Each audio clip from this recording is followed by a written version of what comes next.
નમસ્તે. હું છું અને મેં આ કામ કર્યું છે એ કોઈ ભૂલતું નથી. ભગવદ્ ગીતાનો એક શ્લોક સમજાવતી નાની વાર્તા. એક મહાન અને પ્રખ્યાત શિલ્પકાર હતો. તેનું નામ અને ખ્યાતિ દૂર દૂરના દેશોમાં પહોંચી હતી. તેના શિલ્પો વિશ્વના તમામ બજારોમાં વેચાયા હતા. પોતાના કામમાં મશગુલ રહેનાર આ શિલ્પકાર હવે વૃદ્ધ થવા લાગ્યા હતા. આવનારી વૃદ્ધાવસ્થા અને મૃત્યુને જોઈને તેણે વિચાર્યું, મારે બચવાનો કોઈ રસ્તો શોધવો જોઈએ. હું મૃત્યુથી કેવી રીતે બચી શકું? ત્યાં જ એના મગજમાં એક સાદી વાત આવી. તેણે પોતાના જેવી જ આબેહૂબ પોતાની 11 મૂર્તિઓ બનાવી. તેનું કૌશલ્ય એટલું અદ્ભુત હતું કે તે નક્કી કરવું મુશ્કેલ હતું કે 11 મૂર્તિઓ અને એ પોતે, એ 12મા માણસ કયો? એક દિવસ યમદૂત શિલ્પકારને લેવા તેના આંગણે આવી પહોંચ્યા. તે દિવસે તે 11 મૂર્તિઓ સાથે શિલ્પકાર પણ શ્વાસ રોકીને મૂર્તિઓની વચ્ચે મૂર્તિની જેમ ઊભો રહ્યો. યમદૂત ઘરમાં આવ્યા તો એકને બદલે એક સરખા 12 લોકો હાજર. કોને લઈ જવાનું છે તે ઓળખવું મુશ્કેલ હતું. એકને લેવાનું હતું, 12 લઈ શકાય નહીં. ભૂલ કરવી યોગ્ય ન હતી. કોને લઈ જવાનું છે તે કેવી રીતે જાણવું?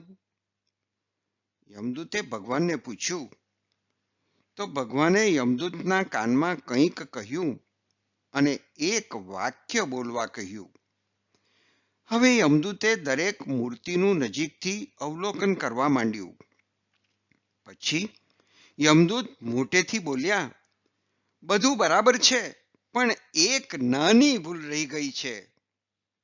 તરત જ મૂર્તિઓની વચ્ચે મૂર્તિની જેમ ઊભો રહેલો શિલ્પકાર બોલી પડ્યો, કઈ ભૂલ?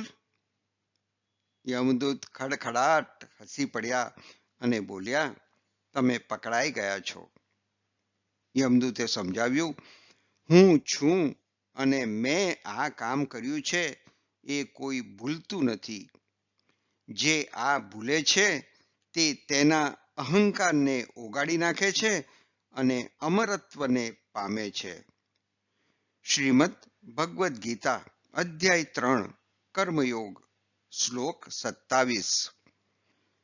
ભગવાન કહે છે, બધી ક્રિયાઓ પ્રકૃતિના ગુણોથી જ થઈ રહી છે. તેમ છતાં જેનું મન અહંકારથી ભ્રમિત છે તે વિચારે છે, હું કરતા છું.